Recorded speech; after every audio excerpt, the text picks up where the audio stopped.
Hello, I'm Lisa Von Drasek from the Archives and Special Collections at the University of Minnesota. And welcome to another edition of Read This Book. And today I have our performing arts archivist, Kate Hujda. And Kate, what'd you bring us today? I brought a really cool book called Flying Funny by Dudley Riggs. And it was published just recently, back in the spring, by University of Minnesota Press.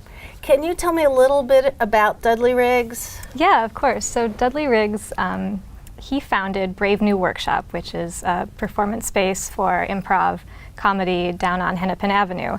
But before he founded Brave New Workshop, he had a whole other career as a circus performer, where he would travel with the circus with his two parents, who are also circus performers.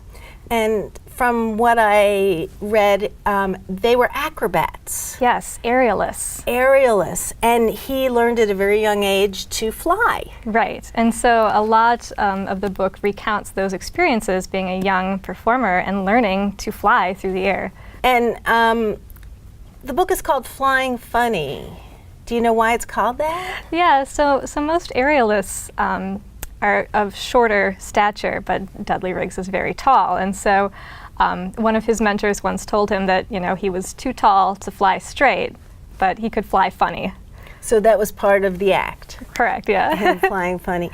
And he started out as a child in the circus, as a baby, as part of his parents' act. Would you say that was a safe and comfortable childhood? No, in fact, the book recounts how when he was born, his first crib was a drawer in a hotel, like a hotel drawer, and that's, was his life on the road from a very young age. And so he was part of the family business. Family business, yeah. Is this a very dull book? No. I mean, if you think of growing up in the circus, coming from a line of circus performers, there are stories that come out of this book that you have to read to believe.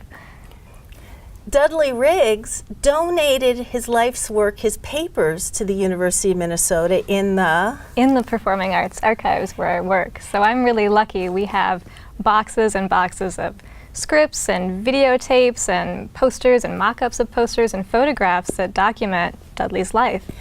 And was he able to write this book without the archives? You need archives to write a book. There's some really great photos in here that come from the archives. This is a picture of his parents. So that's Mr. and Mrs. Riggs in a publicity photo. Yeah.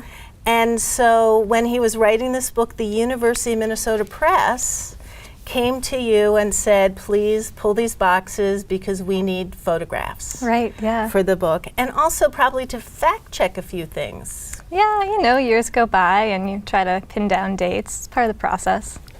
And so can people come to the University of Minnesota and ask for materials of the performing arts? Yeah, which is... What else does that include? Performing arts, we have all kinds of great collections. We have not only Dudley's personal papers, but we have the Guthrie's records and the Minnesota Orchestra's records, and also archives from different designers and directors in town, and not only theater, but dance and music as well. Oh, well, I don't know how I'm going to stay in my office because I want to come up and rummage in your papers. Well, thank you so much, and I hope everyone gets the opportunity to read this book.